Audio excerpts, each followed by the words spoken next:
So I'm going to give you guys my first impression on my new to me Hoyt VTM 31. Okay, let's check this out.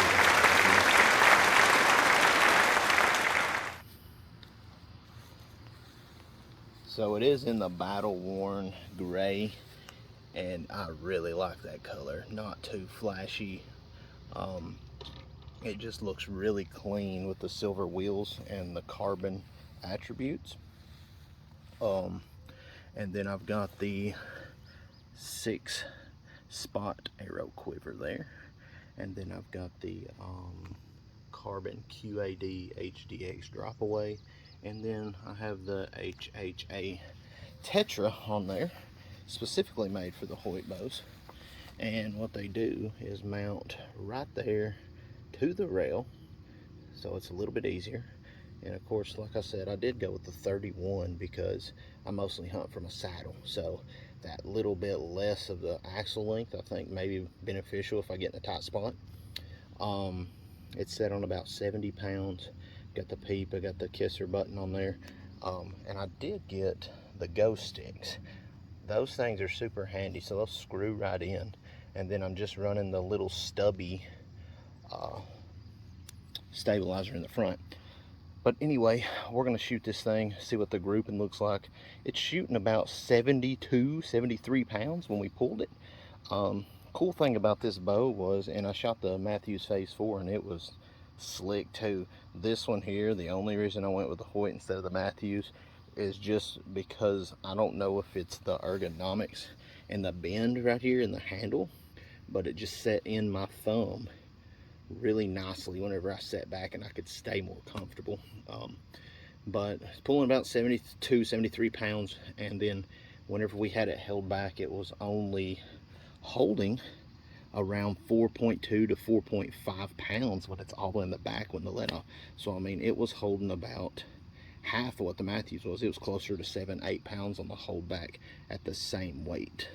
So let's shoot this a little bit and I'll tell you what I think. Let's shoot the new Hoyt VTM 31.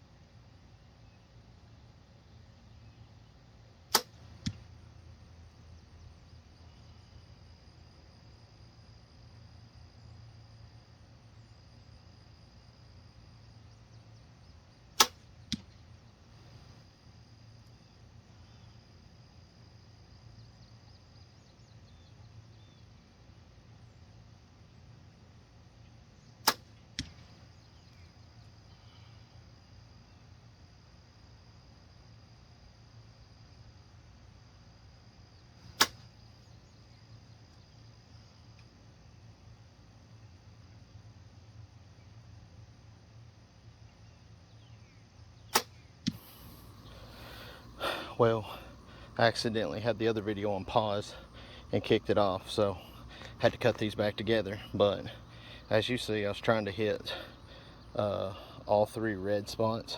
I almost screwed up and ruined an arrow here. So pretty decent grouping.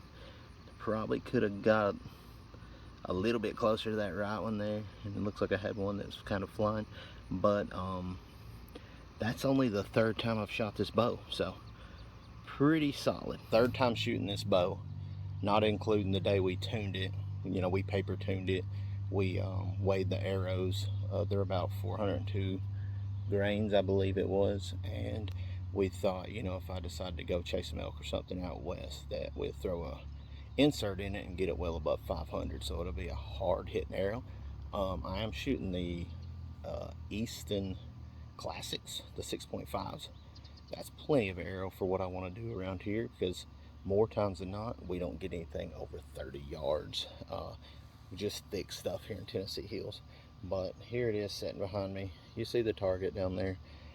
I showed you a few of the shots. That was the 3rd time. The accuracy on this thing is just undeniably great versus a lot of other setups that I've had. It's not heavy, but you can feel that front stabilization and the bend in the bow in your hand whenever you do have it in your hand. I did shoot the RX-7. It's a much cleaner, it feels a little smoother maybe, draw cycle at the back of the bow. But all the way through, the Hoyt cycle feels the same to me. But absolutely a great bow. I hope I can bring you some videos putting this thing to use. We'll see you then.